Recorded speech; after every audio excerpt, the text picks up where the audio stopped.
तो गाइज हम लोग तैयार हो गए हैं और जा रहे हैं प्रशिक्षण शिविर में। तो चलिए आगे का ब्लॉग दिखाती हूँ। जा रही हूँ। Bye bye. दो बातें मैं कहूँगा, ये मूलतः कर्नाटक के हैं लेकिन इनका केंद्र दिल्ली है। ये चार्टर्ड अकाउंटेंसी करने के बाद पूरा जीवन सामाजिक कार्यों में संगठन में ही अपना लगा ली। चेतना शोध संस्थान के संस्थापक हैं। इनके बारे में इनसे मेरा बहुत व्यक्तिगत कई वर्षों से जुड़ाव है। मैं छोटी सी इनके बारे में एक बात बता रहा हूँ। पिछले 4-5 महीना पहले मैं यहाँ आया था। इस वक्त यहाँ का नींव पड़ रहा था, मैं उसका साक्षी भी रहा हूँ। और ये बिना बताए मुझे एक गांव में ले गए, ऐसे ही घूमने के क्रम में। कुछ पता नहीं था उन गाँव वालों का। मुझे गांव का नाम याद नहीं रहा, सिलेंडर विहार। और इतना भव्य और इतना बढ़िया आदर सम्मान सत्कार किया गया मुझे 2 मिनट में, पहले से कोई सूचना नहीं। तो इस क्षेत्र में इन्होंने इतना काम किया है, इतना मान सम्मान कमाया है, क्योंकि आज हमारे सब की रक्षा करेंगे। मैं माननीय पाटिल जी से आग्रह करूंगा कि प्रकृति केंद्रित विकास विषय के ऊपर अपना प्रकाश डालें। लक्ष्य है व्यवस्था परिवर्तन। गहराई से समझने का कोशिश कीजिए। लक्ष्य है व्यवस्था परिवर्तन, और व्यवस्था परिवर्तन के लिए हमारा दर्शन है, अंग्रेजी में उसको फिलॉसफी कहते हैं, वो है प्रकृति केंद्रित विकास। मतलब प्रकृति केंद्रित विकास हमारा दर्शन है, डेवलपमेंट मॉडल हमारा क्या है। इसके आधार पर व्यवस्था में परिवर्तन। इसलिए मूल लक्ष्य व्यवस्था परिवर्तन और हमारा दर्शन प्रकृति केंद्रित विकास। शायद हम लोग सारे यहाँ जो इकट्ठा हुआ है, हम कहीं ना कहीं कृषि क्षेत्र का बैकग्राउंड से ही आए हैं। हम ऐसा समझते हैं। 98-99% यहाँ जो रहते हैं, हम लोगों के लिए जो किस उम्र वाले हम यहाँ हैं, आज मैं 2000 के बाद जो जन्म लिया उस पीढ़ी का बारे में मैं बात नहीं कर रहा हूँ, लेकिन वो पीढ़ी का जिम्मेवारी, वो लोगों का समझ न रहने के कारण जिम्मेवारी हमारा डबल हो गया, बढ़ गया। क्योंकि आप किसी शहर में रहने वाला बच्चा को पानी कहाँ से आता है, दूध कहाँ से आता है, हवा कहाँ से आता है, गजब गजब रीति का जवाब हमने सुना है। पानी तो नली से आता है, टैप से। हवा तो एसी से और फैन से आता है, और दूध तो मदर डेयरी पैकेट से आता है। गलती उन पीढ़ी का नहीं है, गलती उन पीढ़ी का नहीं है। आज का पीढ़ी जो है, ये चमक दमक, मल्टीप्लेक्स सिनेमा थिएटर, 6 वे 4 वे का नेशनल हाईवे, मेटल बॉडी का फ्लाईओवर इत्यादि इत्यादि, एयरपोर्ट, इसी को विकास मानते हैं। इसलिए हम जो किस उम्र से हैं, हम थोड़ा इसमें जानकारी रखते हैं। लेकिन मैं आग्रह पूर्वक ये कहूँगा, आदरणीय गोविंद जी, एक बात कहना, आगे का पीढ़ी के लिए आपका पौधा का चित्रण आपका ध्यान में रखो। एक बार देखो उस बच्चा का 20-25 साल के बाद उसका हालत क्या होगा, ये सारे चिंता करने का विषय है। हमको भारत देश ज़्यादातर गांव समाज से है। गांव समाज में और ज़्यादातर कृषि आधारित जीवन पद्धति से जिया है हजारों साल। Even Harappa, Mohenjodaro, Indus valley civilisation जो हम कहते हैं, उसी समय से। और भारतीय जीवन दर्शन में, भारतीय जीवन पद्धति में हम कभी प्रकृति को अलग नहीं माना। लेकिन आज एक शब्द हम सुनते हैं, क्लाइमेट चेंज। केवल सुनते नहीं हैं, अभी हम अनुभव भी करना शुरू हुआ। ये हमारा दरवाजा तक आ गया।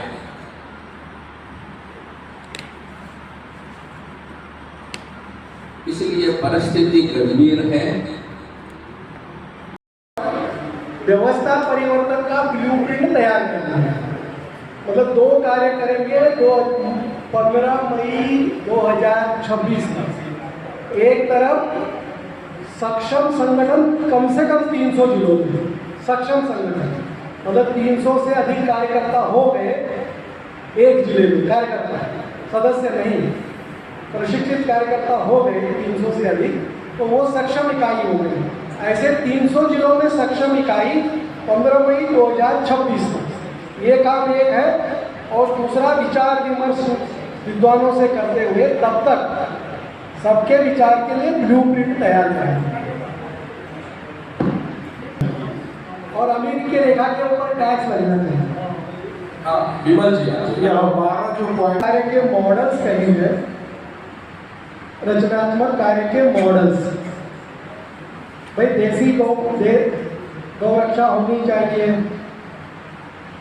संपूर्ण गौहत्या बंदी होनी चाहिए, संपूर्ण गौहत्या बंदी कानून बनने के लिए गौ रक्षा होनी चाहिए, गौपालन होना चाहिए, गौ संवर्धन होना चाहिए।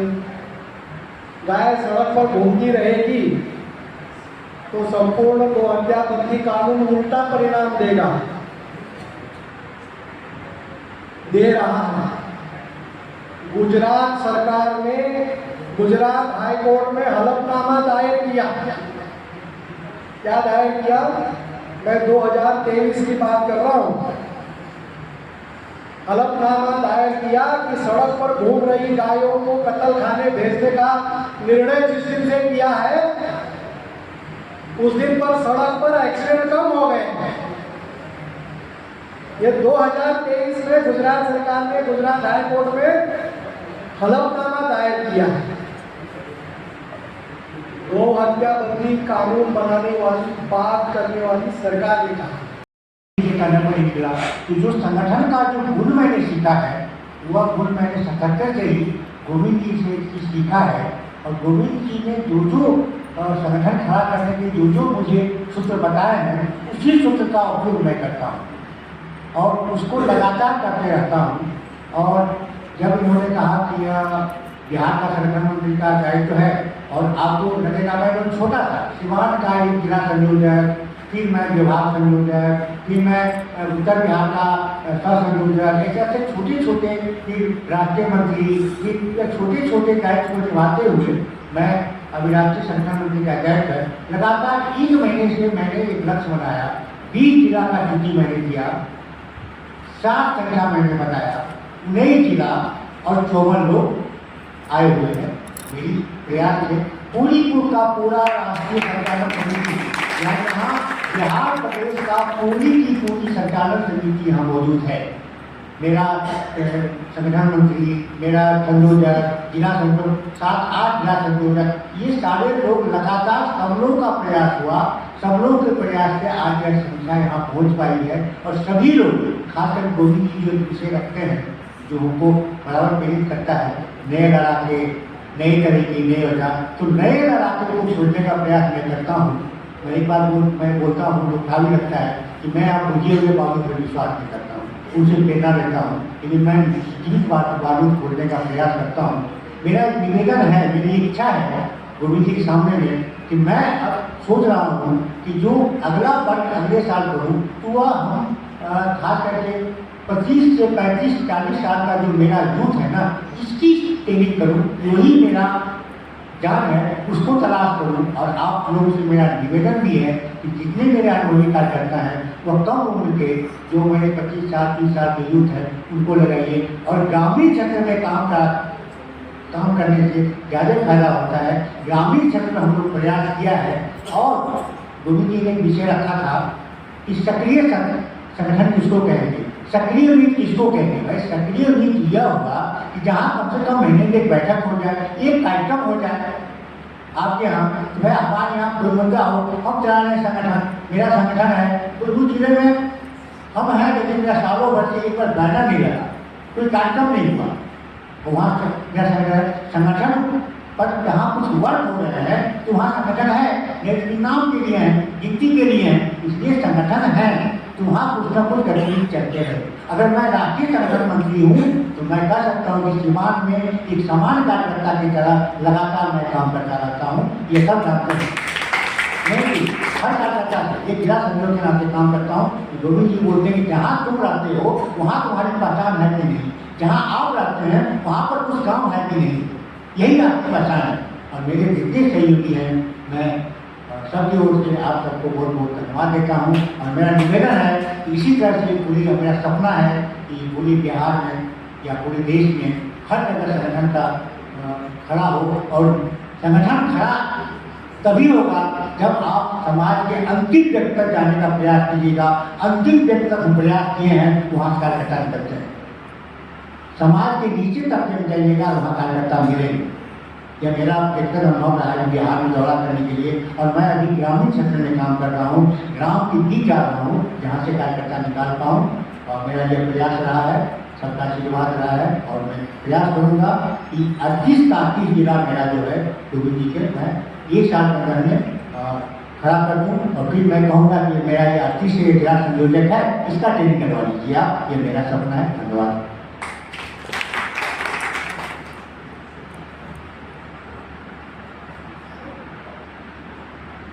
अभी परिचय सब समाप्त हुआ और हम सब आगे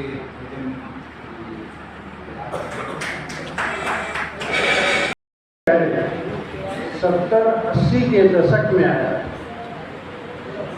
कि हमें व्यवस्था परिवर्तन करनी है। सारी व्यवस्था का परिवर्तन करना, ये 70-80 के दशकों में आया। खासकर उस दौरान जो समाजवादी योजना सभा थी, उसके द्वारा ये ज़्यादा उपयोग में लिया गया। और बाद में सब दलों ने किन बातों इसको कहा कि हम लोग व्यवस्था परिवर्तन करने के लिए ही आ रहे हैं। जितने भी दल उन्होंने कहा 1974 का जो जेपी आंदोलन था, उसका तो मूल ही था व्यवस्था परिवर्तन, जिसमें हम सब लोग शामिल हुए थे। लेकिन वो व्यवस्था परिवर्तन न होकर सिर्फ सत्ता परिवर्तन तक सीमित रहे। इस देश को कई लोगों ने व्यवस्था परिवर्तन के नाम पर बहुत धोखा दिया और इसलिए आज लोग आप व्यवस्था परिवर्तन शब्द बहुत कम सुनते हैं। जेपी आंदोलन का हमने कहा, इसके बाद एक बार समय आया जब विश्वनाथ प्रताप सिंह ने जन मोर्चा बनाया और लोगों को लगा कि विश्वनाथ प्रताप सिंह अब दूसरे जेपी हो गए हैं और अब व्यवस्था परिवर्तन होगा। लोगों ने भरपूर समर्थन दिया, लेकिन वह भी सत्ता तक ही सिमट के रह गया। तीसरा धोखा मिला माननीय अन्ना हजारे के आंदोलन से। अन्ना हजारे जी का जो आंदोलन हुआ, खासकर भ्रष्टाचार के खिलाफ व्यवस्था परिवर्तन के लिए, हम सब लोग जानते हैं कि अन्ना हजारे जी के उस आंदोलन को बहुत समर्थन मिला। सब लोगों ने, आम लोगों ने उसको समर्थन दिया। और बहुत व्यापक भी हुआ। सरकार को झुकना पड़ा, कुछ आश्वासन भी देना पड़ा, लेकिन परिणाम क्या हुआ आप सब जानते हैं। उस समय जो आंदोलनकारी थे वो आज किस स्थिति में है। कई आंदोलनकारी वहां से हट गए और कई आंदोलन सत्तासीन हो गए, और जो समाचार आजकल आ रहे हैं आप तो पढ़ ही रहे हैं। तो व्यवस्था परिवर्तन एक बहुत गूढ़ विषय है। अभी जो भी प्रश्न अभी आ रहे थे ज्यादातर तो सुझाव आए व्यवस्था परिवर्तन से संबंधित जो अपना बना है उसमें एक रूपटा जी ने क्रम पर बात की, लेकिन सब लोगों के सुझाव थे कि यहाँ गड़बड़ हो रही है, वहाँ गड़बड़ हो रही है, इस क्षेत्र में गड़बड़ है, उस क्षेत्र में गड़बड़ है। यह आप लोगों के नहीं, यह आम जनता की बेचैनी है। आज पूरे देश की जनता विभिन्न समस्याओं के लिए अपने अपने क्षेत्र में अपने अपने हिसाब से उनको रख रहा है। इसमें एक बात मैं कहना चाहता हूँ, माननीय गोविंद जी की इजाजत से। एक कहानी हम लोगों ने बचपन में पढ़ी थी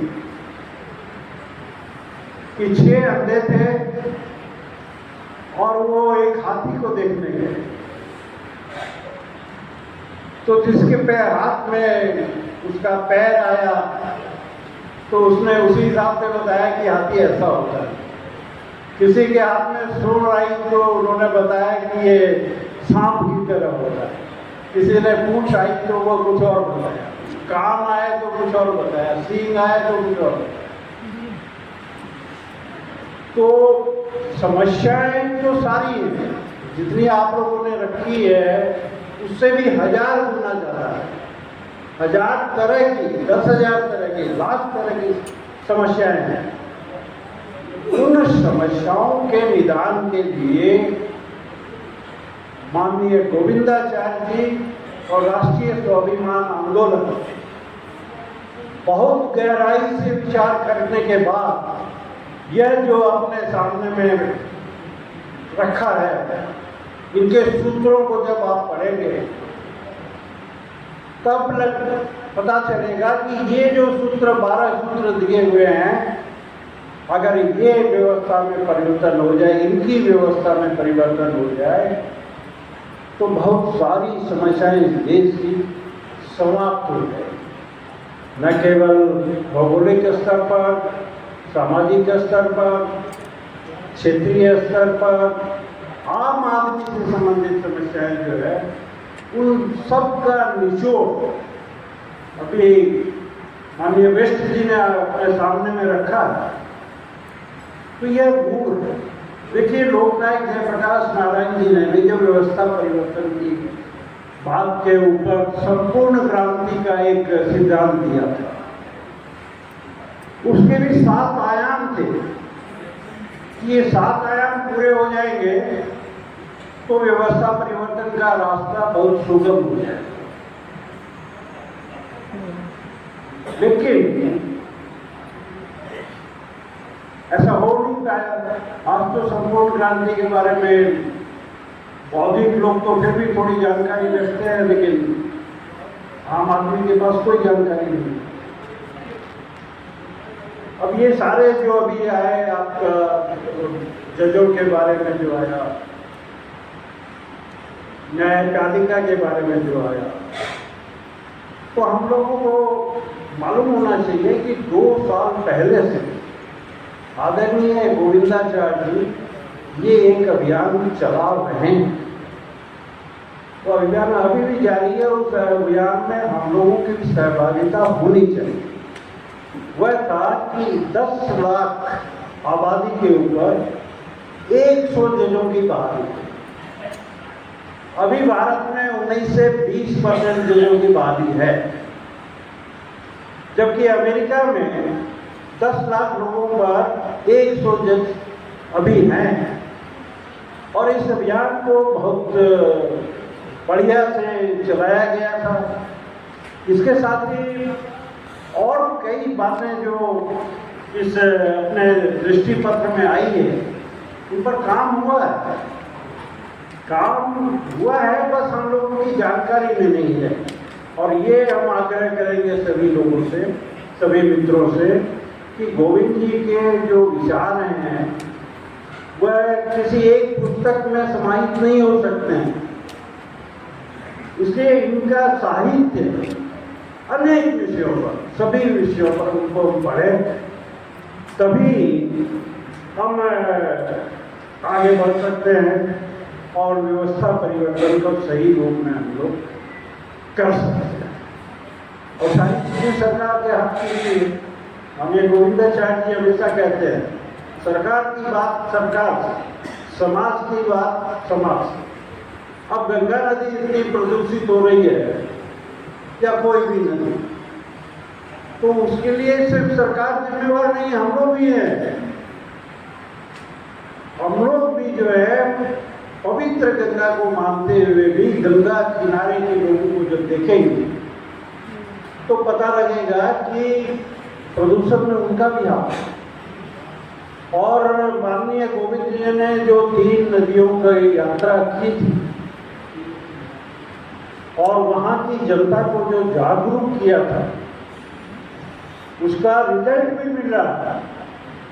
उन क्षेत्रों में समाज के लोगों ने, आम लोग प्रदूषण, गंगा को अपवित्र न करें, उसके लिए बहुत जागरूक हुए।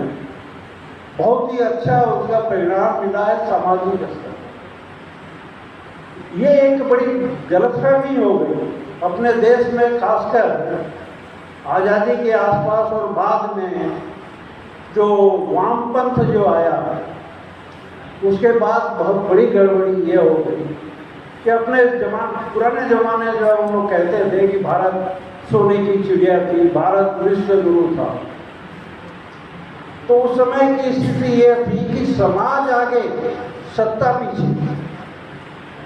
समाज आगे बढ़ेगा, बढ़ा हुआ था शिक्षा के क्षेत्र में, स्वास्थ्य के क्षेत्र में, व्यापार में, अन्न उत्पादन में समाज आगे था।